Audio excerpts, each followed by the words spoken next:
Hi, today I'm going to show you how to make fire starters out of things you probably have laying around the house. I'm Terry from Everything Homestead. Let me show you what this is all about. I have some here that's all I got left. These fire starters right here. There's a pack of 4 here. What they are is an old egg carton with dryer lint and some wax. These things work great for starting a fire. I use them for campfires and primarily for my wood stove if the fire goes out. This is a quick way to get it going again.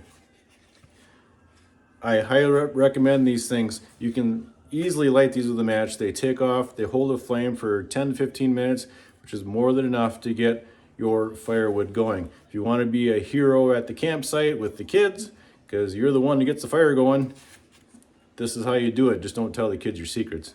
But rather than having the kids sit there for 15, 20, 30 minutes waiting for the fire to get ready for the marshmallows, you can have it going within 5 minutes. You'll be their hero. For the preppers out there, you got your bug out bags. These are a great thing you can include with that. You can break these things apart into however many you need. To come apart real easy, I just light these at home with a match, set them in my wood stove, shut the door, and I almost can walk away because it takes care of itself. Works really great. So let me show you what you need. Obviously, like I said, you need the lint. You collect it from your dryer screen. I've got a bag of it here. And I actually have a waste paper basket full of it too. It's amazing how much you accumulate within 1 year's time. I usually do this once a year, try to make plenty. I made some last year and it wasn't quite enough. Some of the other things you need, obviously some cardboard egg cartons. Today I've got 5 of these, so I'll make 5 dozen starters. And what I like to do is, they come with this lid. I mean, if you gotta have them stored when you're done with all this and you want a lid on them, fine. But I usually tear this lid part off just to save some space. Works easier for me that way. And then you also need candles. I've got a variety of candles. I got some old birthday candles that have been used and they're burnt down to where they just are no good anymore. Usually one time will do it. And then I also have various kinds. I got some old tea lights.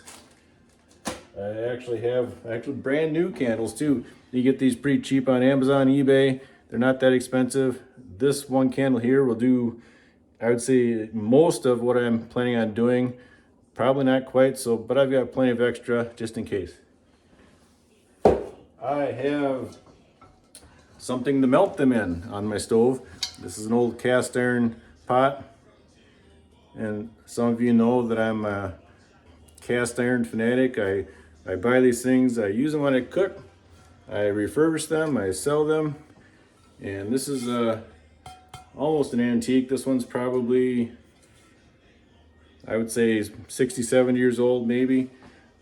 And it's just the right one for melting wax for me because it's got a crack in the bottom. So it's pretty much worthless otherwise. So it's not a big enough crack that the wax goes through, but it works great for this because I don't really care about it. And then the only other thing I have is I've got a ladle just to move the wax over. So let me get set up here and we'll get going on this cardboard section here. Oh, and I also have some wax paper down on my countertop to go underneath these because it does drip around a little bit. Plus, when you're all done, if you look at the old ones I did, the wax actually soaks through the cardboard a lot of times and it'll make a mess in your countertop. You can clean it up if you want to clean it off your countertop, but it makes it a lot easier if you've got some wax paper down for cleanup later on. So let me get you adjusted here and down like that. You can see these here. This one was actually used for coloring Easter eggs. You can see the different colors on there, but so this one's going bye-bye. We're going to use that. But I'm going to take off these things and actually take off this little lip off of here too. And then when I'm all said and done with all this stuff, I just stack them on top of each other and it works just fine.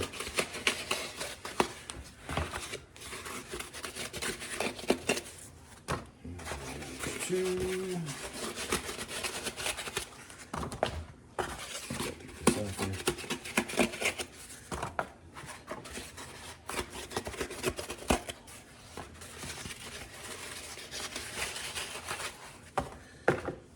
And last one.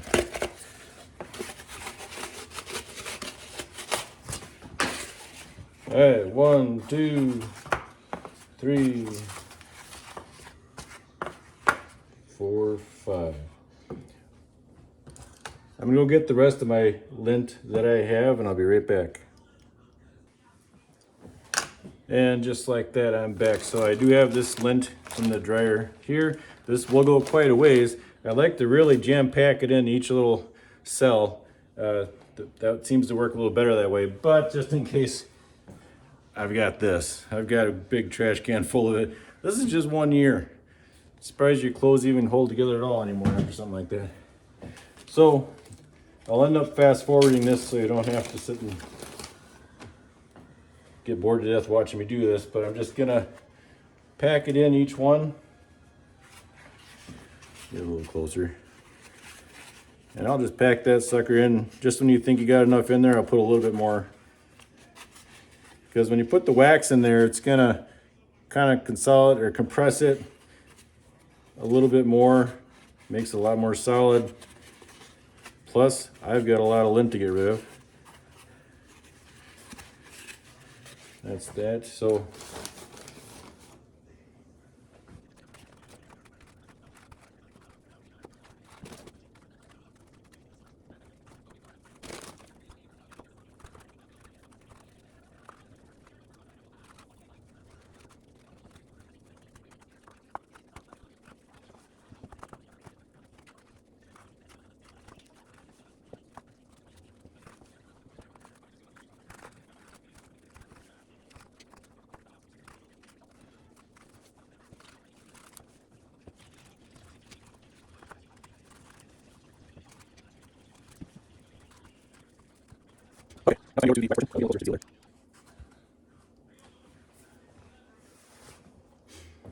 okay, now it's time to get over to the wax portion.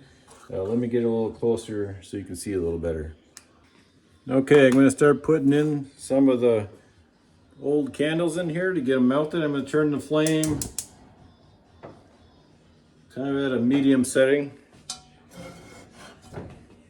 Drop them in. Now there's going to be, the wicks are going to be in there, but that's not going to be a problem. We can always fish them out and work around them. Not a problem.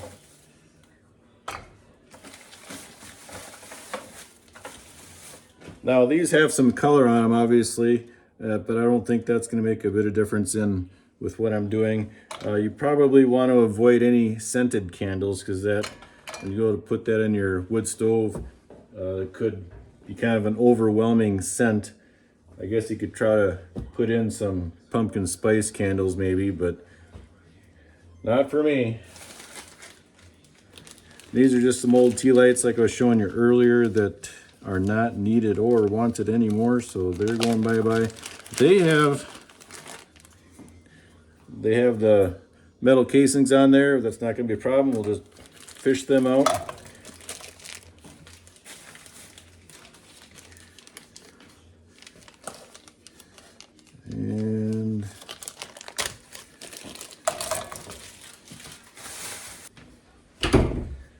And I know that's not going to be enough, so I'm going to go ahead and put in one of these. Now you'll see it's got this sticker in the bottom, and that'll come off 2 in the pot. So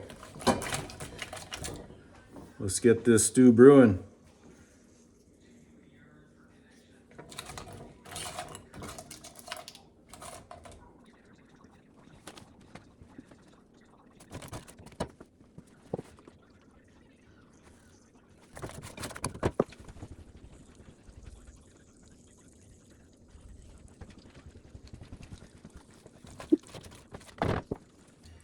Okay, pretty much set to go here. I've got 99.9% of the wax melted. There's just this much of the big candle left, and that's it. And that'll probably melt while I start working on this. I probably should have mentioned that you probably should have one of these available. Just, I mean, since you're working with fire starters right next to that open flame, you gotta be safe. You can't be stupid about all this. So I do have this nearby, but I'll still be careful. So I'll take this ladle and we'll go cell by cell.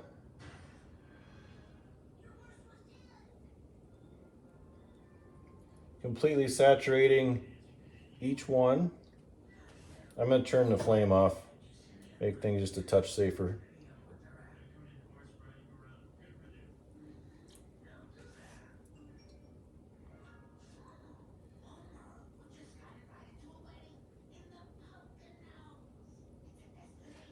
You might want to have plenty of wax on hand because this is kind of a bummer of a spot to run out. And you'll always have wax for the next time you do this.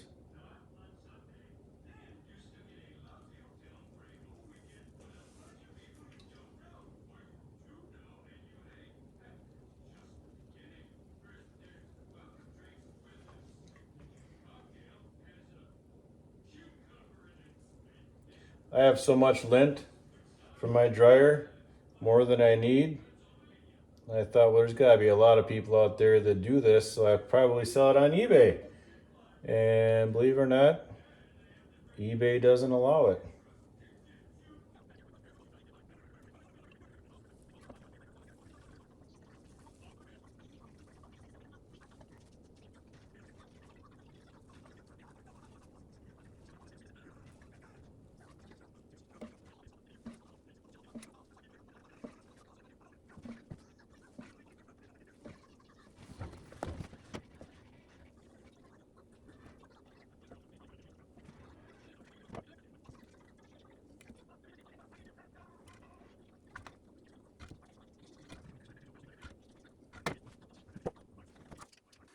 All right, I'm at my wood stove.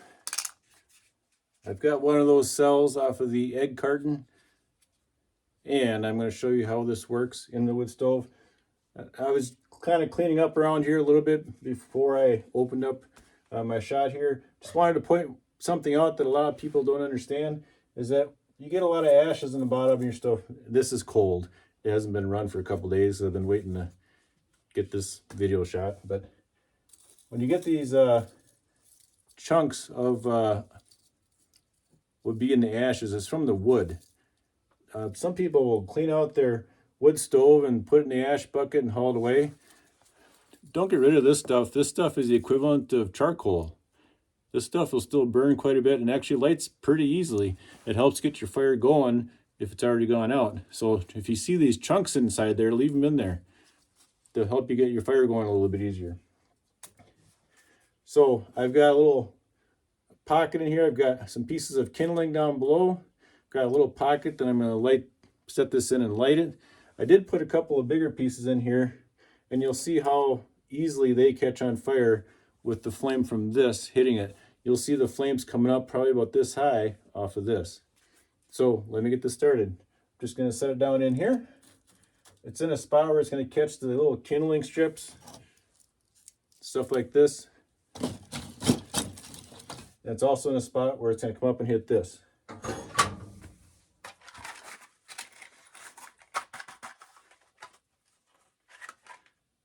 All right, I got you in up closer here. You can see there's my pot in there. Just set this right off to the side of it. And it usually takes off. Just leave the match right there. It takes off really easy. Nice part about this is it holds the flame for quite a few minutes.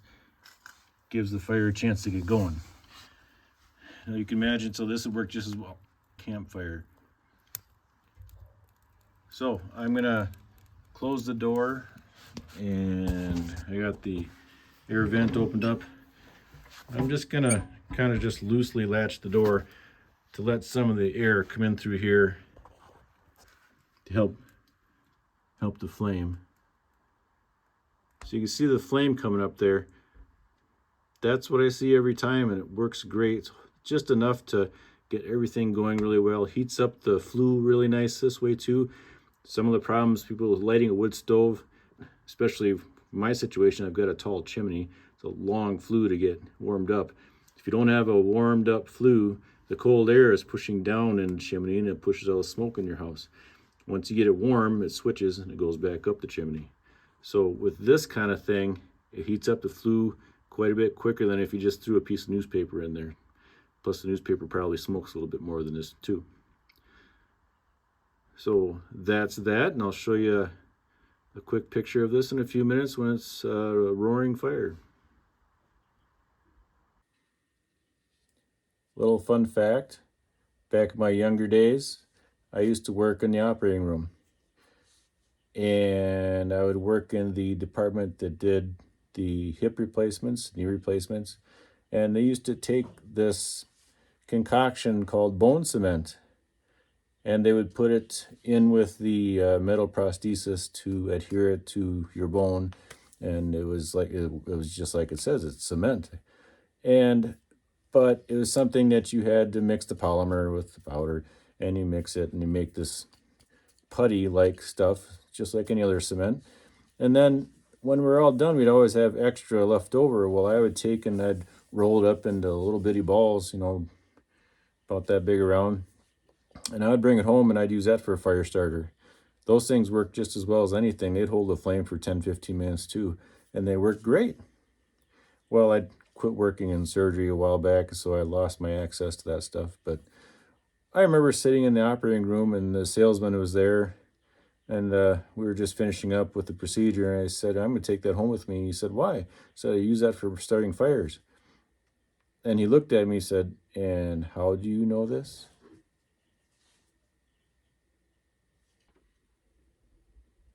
So did you know that when you go have a hip or knee replacement or many other surgeries, that there's usually a salesman in the operating room with you selling their product? It'll be in my book. There's a lot about the operating rooms that you'd like to know. Okay, here we are this is about 9 minutes from when I first started the fire, and it's going great. I think the wood was a little bit wet. I see a little bit of excess smoke coming off of it, but it's not too bad. So, please like, subscribe, leave a comment. Have you used these before? How would they work? Do you have something better? Let us know. Catch you later.